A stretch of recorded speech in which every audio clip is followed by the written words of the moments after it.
అందరికీ నమస్కారం. Welcome to Sai competitive academy YouTube channel. So మనం ప్రజెంట్ ఆర్ఆర్బి ప్రాక్టీస్ నెంబర్ 8లో ఉన్నాం. సో జనరల్ సైన్స్ సంబంధించి ఇక్కడ ఫస్ట్ క్వశ్చన్ చూడండి. How many chambers are there in heart of fish? So మన ఈ చేపలు ఉన్నటువంటి గుండెలోని గదులు ఎన్ని? 5, 3, 2, 4. సో ఎన్ని ఉంటాయి చూడండి. సో మరి ఎన్ని ఉంటాయి చేపలు ఉన్నటువంటి గదులు? సో 2 ఉంటాయి. ఒకటి వచ్చేసి ఇక్కడ మనకి ఎన్ని ఉంటాయంటే హార్ట్లో వచ్చేసి చేపకు సంబంధించి 2 ఉంటాయి. అదే మనుషులు అయితే గదులు ఎన్నండి? 4. ఒకటి వచ్చేసి రైట్ ఏట్రియం, తర్వాత రైట్ వెంట్రికల్, తర్వాత లెఫ్ట్ ఏట్రియం, తర్వాత లెఫ్ట్ వెంట్రికల్ అండి. సో ఇక్కడ ఏంటంటే ఇక్కడ ఏదైతే ఇచ్చానో అది బ్లడ్ ఫ్లోటేషన్ అండి.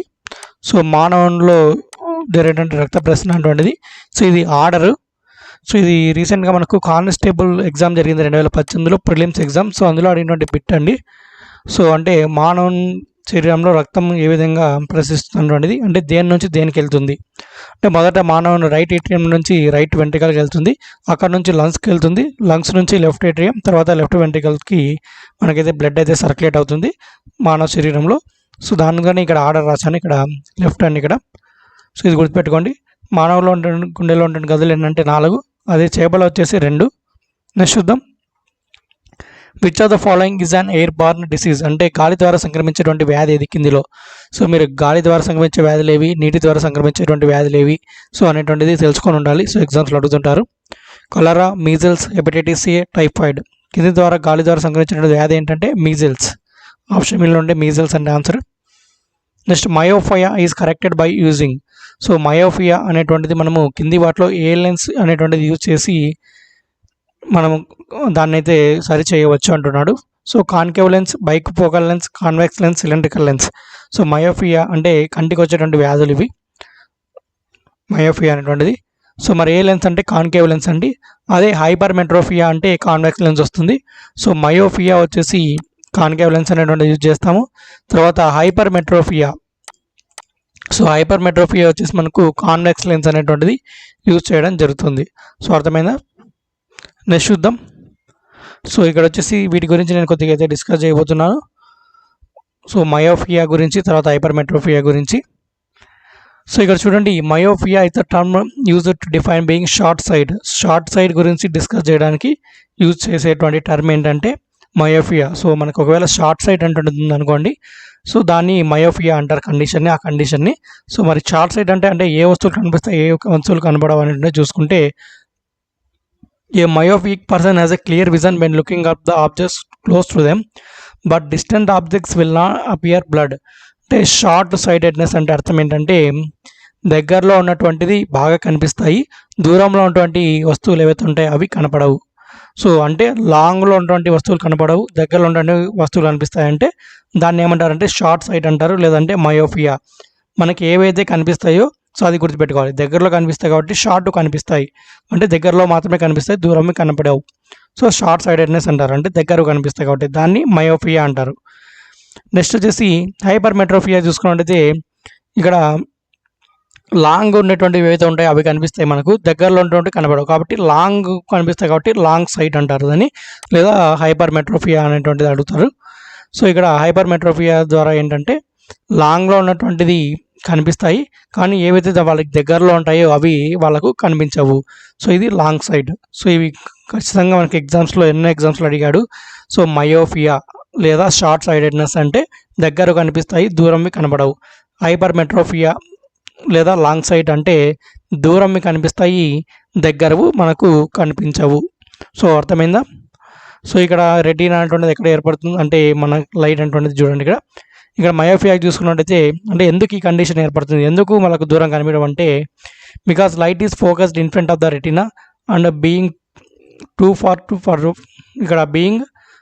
Far forward in the eye things in the distance look blurred. So retina ముందు మనకు లైట్ అటువంటిది ఫోకస్ అవడం వల్ల మనకు దగ్గర కనిపిస్తాయి తప్పితే దూరం కనపడవు. అదే ఇక్కడ హైపర్మెట్రోపియా కండిషన్లో చూసుకున్నట్టయితే మనకి దగ్గరలో ఉన్నటువంటి ఇమేజ్ ఏదైతే ఉంటుందో అది రెటీనా వెనుకల అనేటువంటిది ఫామ్ అవుతుంది. సో కాబట్టి రెటీనా ద్వారా మనం చూస్తాం కాబట్టి ఇక్కడ వెనకల ఫామ్ అవడం వల్ల ఆ దగ్గర ఉండే వస్తువుని మనం చూడలేము. సో అది హైపర్మెట్రోపియా కండిషన్స్. ఇంకా షార్ట్ సైడెడ్నెస్ అంటే ఇప్పుడు చెప్పుకున్నట్టయితే దానికి ఏం చేస్తామంటే కాన్కేవ్ లెన్స్ అనేటువంటిది యూజ్ చేస్తాం. సో దీన్ని లేదంటే కర్వ్డ్ ఇన్వర్స్ లెన్స్ అంటారు. So which is placed in front of a myopic I. So మరి షార్ట్ సైడెడ్నెస్ని దే లెన్స్ యూజ్ చేస్తామంటే మనకు కాన్కేవ్ లెన్స్ అంటే యూజ్ చేస్తాం. ఇక్కడ క్వశ్చన్ అదే కదా, మయోపియాని ఏ లెన్స్ యూజ్ చేస్తామని. మయోపియా లేదా షార్ట్ సైడెడ్నెస్ అన్న రెండు ఒకటే. మరి దీనికి యూజ్ చేసేటువంటి లెన్స్ ఏంటంటే కాన్కేవ్ లెన్స్. అదే లాంగ్ సైడ్కి లేదా హైపర్మెట్రోపియాకి యూజ్ చేసేటువంటి లెన్స్ ఏదంటే కాన్వెక్స్ లెన్స్. సో ఇవి రెండు మీరు జాగ్రత్తగా గుర్తుపెట్టుకోండి. ఇక్కడ నేను చాలా పాయింట్స్ అయితే చెప్తున్నాను. సో ఎక్కడైతే అవసరం అవుతుందో వీడియోస్ మీరు బాగా గమనిస్తుంటుంది. కొన్ని వీడియోస్లో ఎటువంటి ఇన్ఫర్మేషన్ కూడా డైరెక్ట్ పెట్టి చెప్తుంటాను, కొన్ని వీడియోస్లో అదనపు ఇన్ఫర్మేషన్ చాలా చెప్తుంటాను. సో ఎక్కడైతే అవసరమో అక్కడ చెప్తుంటాను. సో ఎక్కడైతే అవసరం లేదో మీరు చదువుకోగలనుకుంటారో సో అక్కడ మీరు మిమ్మల్ని చదువుకోమని సజెషన్ ఇస్తుంటాను. సో గమనిస్తున్నట్టయితే మన వీడియోస్ అనేటువంటిది. నెక్స్ట్ వచ్చేసి మరి ఈ లెన్స్ గురించి ఆల్రెడీ నేను ముందే డిస్కస్ చేశాను. ముందు ఆల్రెడీ ప్రీవియస్ సెట్లో నేను డిస్కస్ చేయడం జరిగింది. ఇంకోసారి ఇక్కడ నేను చెప్తున్నాను మళ్ళీ.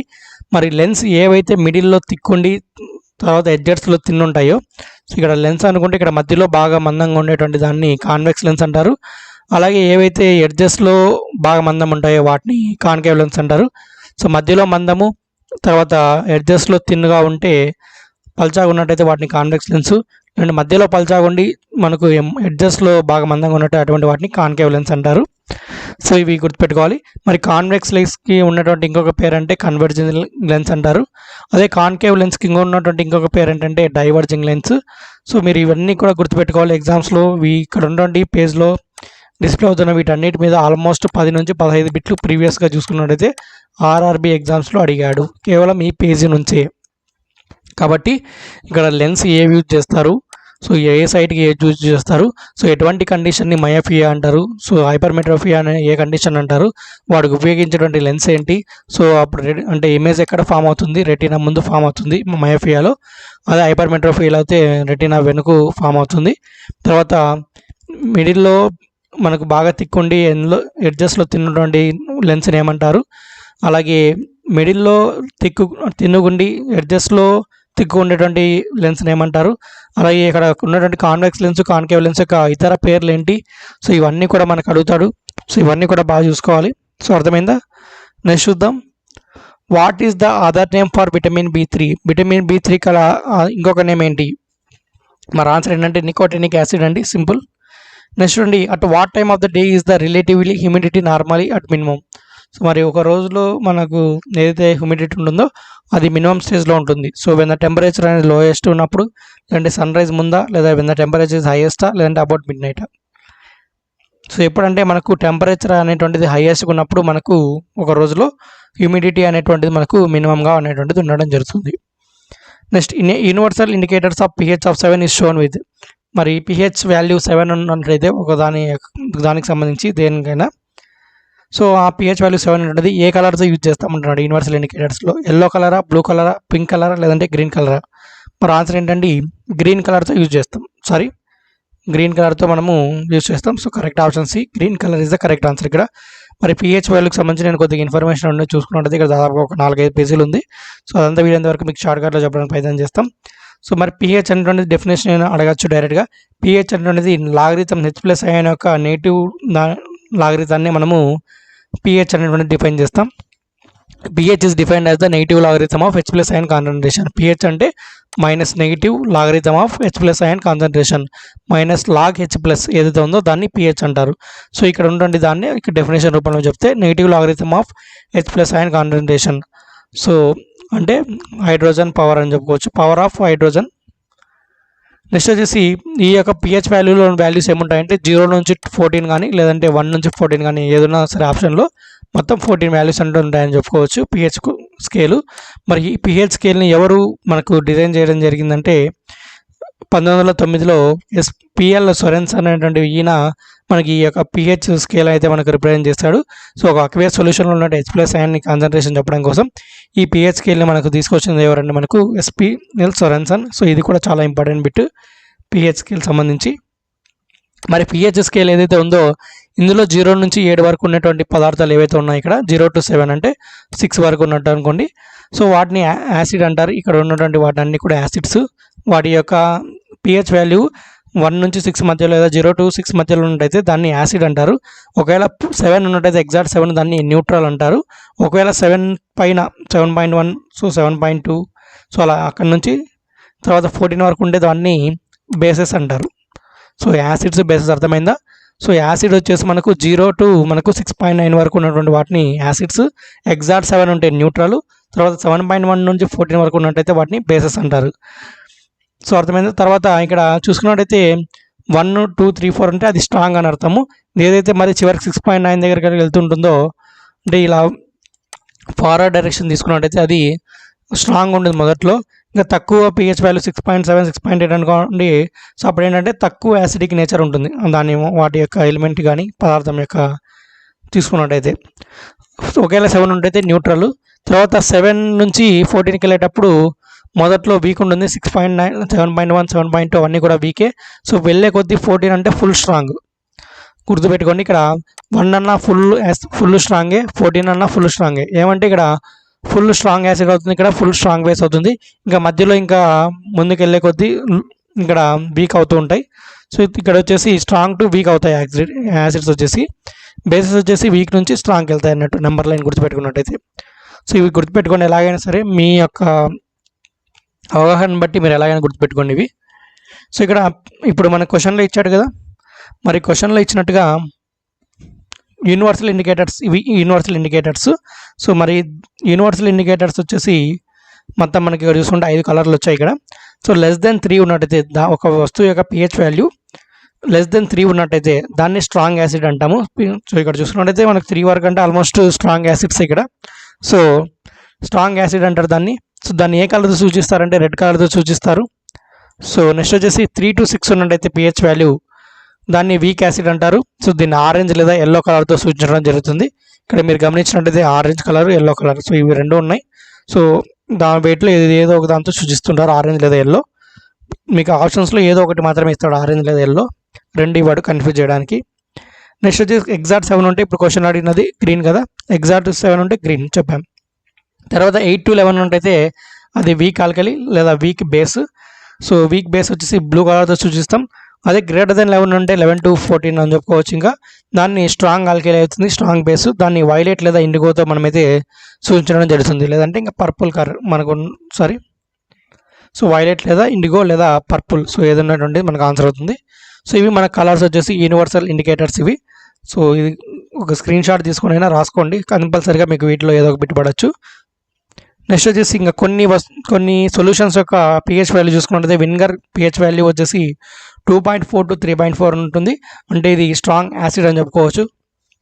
అంతే కదా. గ్రేటర్ దెన్ 3 ఉన్నట్టయితే మనకు అంటే అప్ టు 3 వరకు ఉన్నట్టయితే మనకు <3. సారీ ఇక్కడ <3 ఇది. సో సింబల్ ఇది.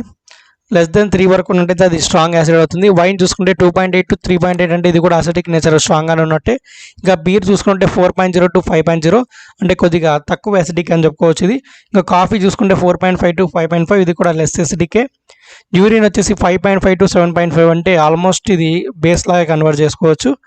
సెలైవా వచ్చేసి సెలైవా వచ్చేసి 6.5 to 7.5 అంటే ఇది కూడా మన బేస్ లాగే చెప్పుకోవచ్చు. టీయర్స్ మన కన్నీళ్ళు వచ్చేసి 7.4 మన కన్నీళ్ళ యొక్క pH వాల్యూ. సో ఈ pH వాల్యూస్ కూడా ఇంపార్టెంటే, మనకు అడుగుతాడు టీయర్స్ యొక్క pH వాల్యూ ఎంత అని ఆప్షన్లో ఇచ్చేస్తాడు, మనము కనిపెట్టాలి, నెంబర్స్ ఇచ్చేస్తాడు. టీయర్స్ వచ్చేసి 7.4, బ్లడ్ వచ్చేసి 7.3 to 7.5 ఉంటుంది ఈ రేంజ్లో pH వాల్యూ. కాబట్టి సొల్యూషన్స్ pH వాల్యూస్ కూడా చాలా ఇంపార్టెంట్. సో ఇంకా మనం ఇప్పుడు ఇవన్నీ కూడా డిస్కస్ చేసుకున్నట్టయితే, సో పొటెన్షియల్ ఆఫ్ pH అంటే pH means potential of hydrogen. pH అంటే మనము P అంటే పొటెన్షియల్ ఆఫ్, H అంటే హైడ్రోజన్. సో ఇంకా అదే. సో మనం చెప్పుకున్నట్టయితే ఇంకా మనకు 7 వరకు ఉన్నట్టయితే యాసిడ్ అంటాం, 7 ఉంటే న్యూట్రల్, 7 నుంచి 14 ఉన్నట్టయితే దాన్ని బేస్ అనేటువంటిది ఇంతవరకు మనం అయితే చెప్పుకున్నాం. సో ఇంకా ఇండికేటర్స్ గురించి కూడా నేను ఇక్కడ కొంచెం అయితే మ్యాటర్ అయితే రాయడం జరిగింది. So basic concept of pH value. So pH of neutral solution, pure water ఏదైతే ఉంటుందో మనకు స్వచ్ఛమైనటువంటి జలం యొక్క pH వాల్యూ న్యూట్రల్ అండి. అంటే ఎగ్జాక్ట్ 7 ఉంటుంది. సో అంటే అప్పుడు అది ఏ సొల్యూషన్ అవుతుంది, న్యూట్రల్ సొల్యూషన్ అవుతుంది. So when ever the pH value of solution is 7 it will be neutral solution. మనం ఇప్పుడు చెప్పుకున్నాం కదా pH 7 ఉన్నట్టయితే న్యూట్రల్ని. సో అలా ఉన్నప్పుడు మనం ఎటువంటి ఇండికేటర్ యూజ్ చేసినా కూడా వాటి యొక్క రంగు అయితే మారదు.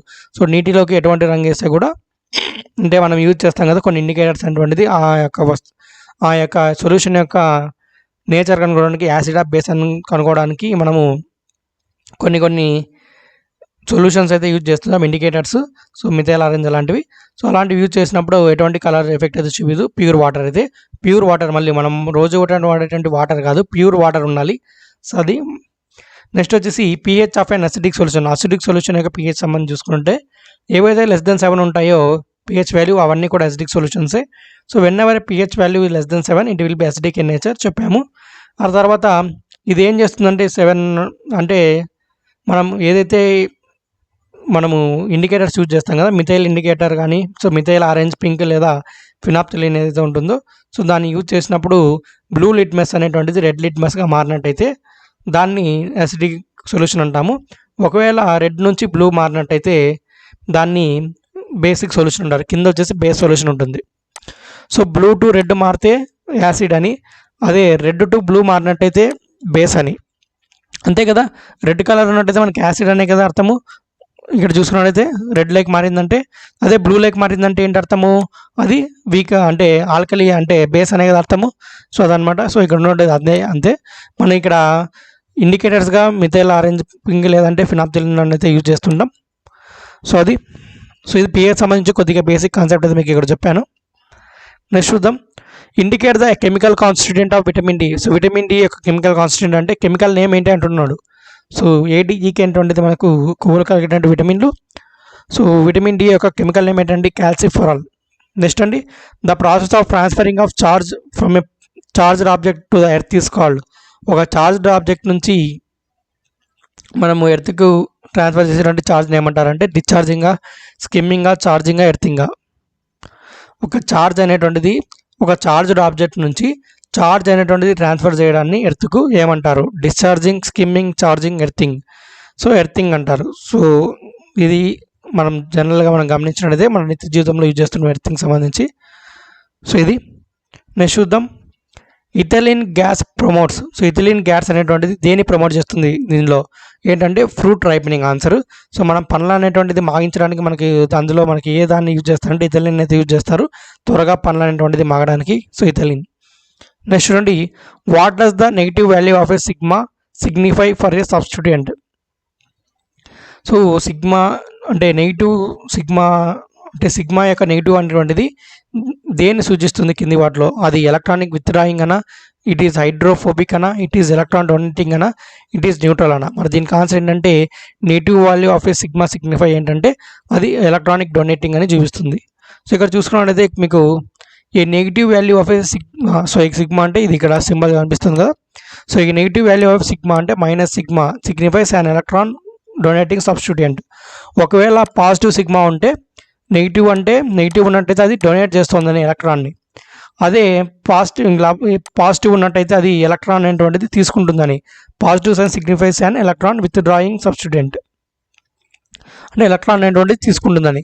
ఒకవేళ ఈ వాల్యూ క్లోజ్ టు 0, ఒకవేళ 0 ఉన్నట్టయితే, సో సిగ్మా అనేది లేకుండా 0 ఉన్నట్టయితే అది ఏం చేస్తుందంటే న్యూట్రల్ ఎలక్ట్రానిక్ ఎఫెక్ట్ అనేది చూపించడం జరుగుతుంది. సో ఒక సబ్స్టిట్యూట్ ఉంటుంది. సో అర్థమైందా? సో ఇదండి ఈ యొక్క క్లాస్ అయితే జనరల్ సైన్స్ ప్రాక్టీస్ నెంబర్ 8.